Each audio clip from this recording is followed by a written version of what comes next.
다음 주부터 삼성전자 계좌의 운명을 가를 방아쇠가 연달아 당겨집니다. 그런데 그 첫 방아쇠를 진 건 놀랍게도 삼성이 아니에요. 반갑습니다. 삼성전자 주주 여러분, 주말 잘 보내고 계신가요? 지금 편하게 쉬고 계실 이 시간에도 삼성 계좌의 방향을 정할 재료들이 착착 장전되고 있습니다. 당장 다가오는 주부터 몇 주에 걸쳐 삼성 주가를 크게 흔들 사건이 3개나 줄지어 대기 중이거든요. 하나는 저 멀리 미국에서, 2개는 삼성 안에서 터집니다. 문제는 이게 하나씩 따로 오는 게 아니라 서로 얽히면서 파도를 만든다는 거예요. 이 파도를 타면 계좌가 멀리 나아가고 못하면 망망대해로 떠밀립니다. 그래서 오늘은 주말 사이 미리 알고 대비해야 할 이 3개의 방아쇠를 하나씩 뜯어드릴게요. 끝까지 보셔야 다음 주 월요일에 남들보다 한 발 앞설 수 있습니다. 첫 번째 방아쇠는 아까 말씀드린 대로 삼성이 아니라 미국에 있어요. 바로 미국의 금리를 정하는 회의, 연준의 결정입니다. 몇 주 안에 이 회의가 열리는데 여기서 금리를 내리느냐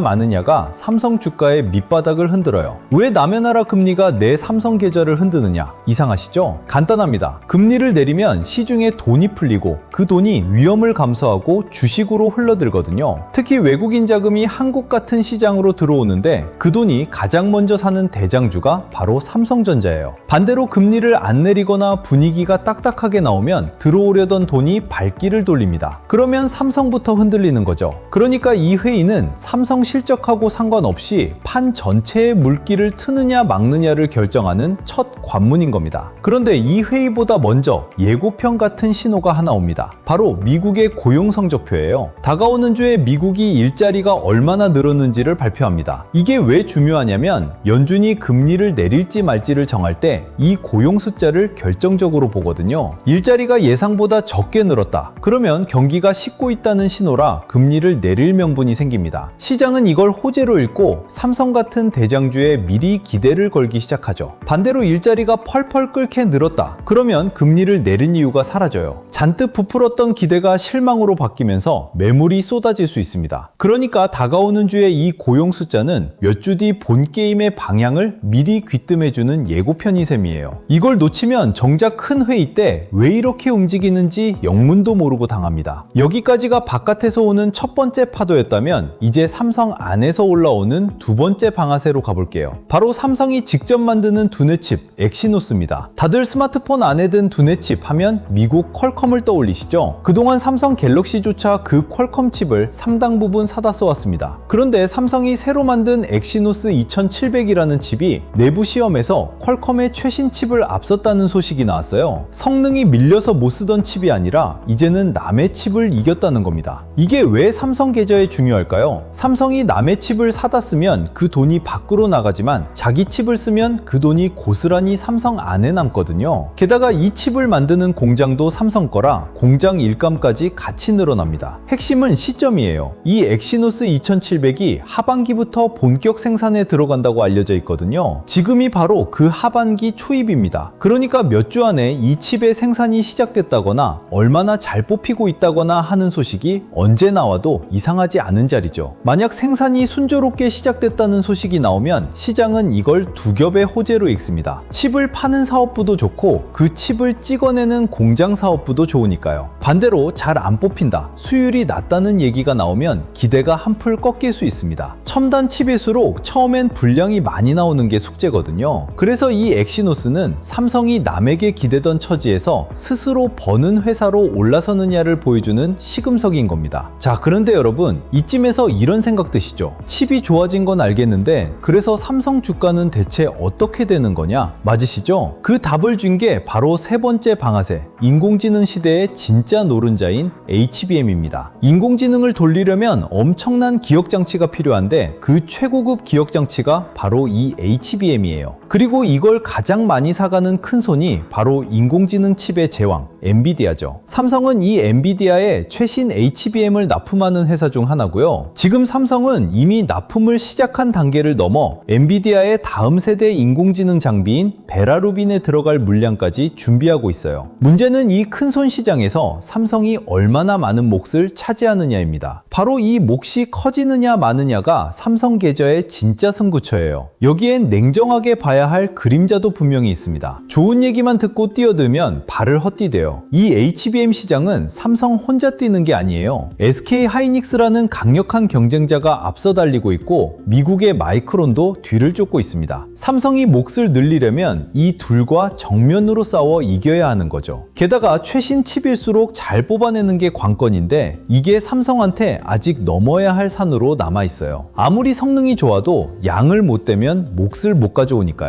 그러니까 이 HBM은 몫을 키우면 삼성을 다시 왕자로 올려놓을 초대형 호재지만 경쟁에서 밀리거나 생산이 발목을 잡으면 기대가 실망으로 뒤집히는 양날의 칼인 겁니다. 그래서 세 번째 방아쇠는 앞에 두 개보다 더 크고 더 무겁습니다. 자, 이제 흩어진 세 개의 방아쇠를 하나로 모아볼게요. 바깥에서는 미국의 금리 회의와 그 예고편인 고용 성적표가 판 전체에 물기를 트고 안에서는 엑시노스가 스스로 버는 힘을 증명하려 하고 그 위에서 HBM이 인공지능 시대의 왕자를 놓고 승부를 겁니다. 하나하나 떼어 놓으면 각각의 뉴스지만 이게 한 방향으로 모이면 답이 나오는 거예요. 지금이 삼성의 진짜 반등의 시작인지 아니면 잠깐 부품 기대인지 그동안 삼성을 지켜보신 분들은 아실 거예요. 이 회사는 유독 이런 큰 재료 앞에서 크게 움직여 왔습니다. 재료가 맞아떨어지면 힘차게 올랐고 어긋나면 매섭게 빠졌죠. 그러니 몇 주에 걸쳐 이어질 이 세 방아쇠는 그 중에서도 가장 큰 분수령이 될 수 있는 겁니다. 그래서 저는 지금이 삼성의 오랜 답답함이 풀리느냐 마느냐를 가르는 결정적인 길목이라고 봅니다. 다만 방아쇠가 어느 쪽으로 당겨질지 아직 안개 속이라 부풀려진 기대에도 매서운 경고에도 휩쓸리지 말고 냉정하게 지켜봐야 하고요. 그런데 여기서 진짜 문제가 시작됩니다. 이 큰 그림을 머리로는 다 이해했는데 막상 내 계좌를 열면 얘기가 딴판이 되거든요. 지금이라도 더 담아야 하나? 물려있다가 겨우 버티는 중인데 여기서 정리해야 하나? 더 기다려야 하나? 아니면 다 확인하고 움직여도 늦지 않나? 바로 이 지점에서 대부분이 감정에 휘둘립니다. 재료가 크다는 건 알겠는데 그걸 내 평단과 내 비중에 옮겨 앉힐 기준이 없으니까요. 그러다 꼭 이런 자리에서 겁먹고 던지고 지나고 나서 후회하죠. 지금 이 영상 보시는 분이 어느 자리에 계시든 똑같아요. 오래 물려 속 태우신 분이든 이 흐름 보고 새로 들어갈까 재는 분이든 오래 들고 계신 분이든 처지는 달라도 결국 확인할 건 하나입니다. 남의 계좌 말고 내 계좌부터죠. 그런데 그 내 계좌를 제대로 보려면 함정이 하나 있어요. 삼성 하나만 뚫어지게 쳐다보는 겁니다. 증시는 돈이 한 곳에 머물지 않아요. 이 종목에서 저 종목으로, 이 업종에서 저 업종으로 파도처럼 옮겨 다니거든요. 삼성이 잠잠할 때 옆에서 불이 붙기도 하고 삼성이 튈 때 그 힘이 어디서 넘어온 건지도 봐야 하죠. 그러니까 내 계좌를 지키려면 삼성만이 아니라 지금 시장 전체의 돈이 어떻게 흐르는지를 같이 봐야 하는 거예요. 그래야 삼성이 쉬어갈 때도 계좌가 마르지 않고 다음 파도를 미리 올라탈 수 있으니까요. 그래서 그 흐름을 내 계좌에 정확히 어떻게 대입해야 하는지 그 기준을 정리한 자료를 오늘 챙겨왔습니다. 먼저 첫 번째, 고점에 물리신 분들을 위한 회복 로드맵이에요. 손실보다 힘든 건 방향을 잃는 순간이거든요. 팔아야 하나, 기다려야 하나, 추가 매수인가? 이 고민을 매일 반복하다 보면 결국 시장이 아니라 내 감정에 끌려가게 됩니다. 그리고 감정에 끌려서 정리하면 꼭 최악의 자리에서 던지게 되거든요. 그렇다고 기준 없이 무작정 버티는 것도 답이 아니고요. 그래서 이 자료엔 버티세요, 오를 겁니다 같은 말 대신 판단 기준을 순서대로 담았어요. 반등이 나오면 어느 구간에서 일부 정리를 고민해야 하는지, 추가 매수라면 어떤 조건이 갖춰졌을 때 들어가야 하는지, 반대로 어떤 신호가 나오면 절대 추가 매수하시면 안 되는지까지요. 이걸 미리 그려놓은 분과 매일 가격만 보는 분의 결과는 완전히 달라집니다. 두 번째 자료는 다음 순환매 후보군 리스트입니다. 요즘 시장, 어제는 반도체가 오르고 오늘은 조선, 내일은 방산이잖아요. 이걸 뒤늦게 알고 따라 들어가면 딱 고점을 잡게 되거든요. 그래서 제가 매일 체크하는 업종들을 정리했어요. 어디에 자금 유입 초기 신호가 보이는지, 어디는 이미 고점 부근이라 조심해야 하는지, 특정 종목을 따라 사라는 자료가 아니라 시장의 큰 흐름을 잇는 기준입니다. 그리고 전에 보내드렸던 자료를 다시 요청하시는 분들도 많아서 이것도 같이 공유해 드릴게요. 하나는 제가 15년 동안 매일 작성하고 있는 시나리오 매매일지예요. 상승, 조정,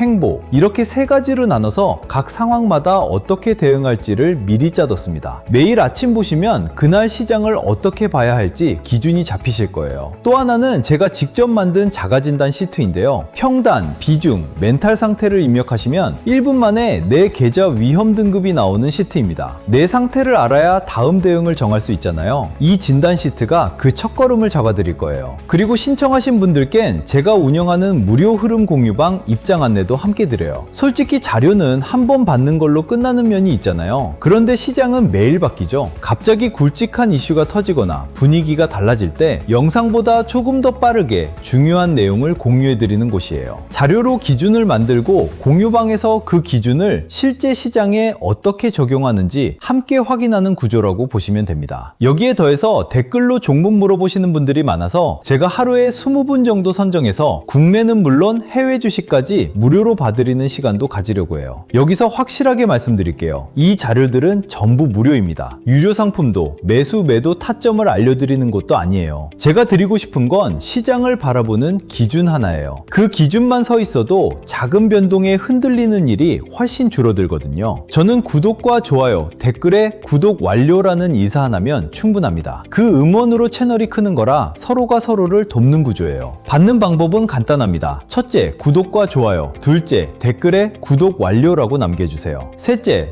설명란이나 고정 댓글에 링크로 들어와 자료를 신청해 주시면 됩니다. 신청 완료하시면 자료와 함께 무료 흐름 공유방 안내도 같이 받아보실 수 있어요. 다만 최근 유료 리딩방에서 제 정보만 빼가 돈을 받고 파는 일이 있다고 합니다. 그래서 업자인지 확인 후에 발송해 드리고 있고요. 저는 금전적인 요구를 절대 하지 않으니 사칭 사기에 유의하세요.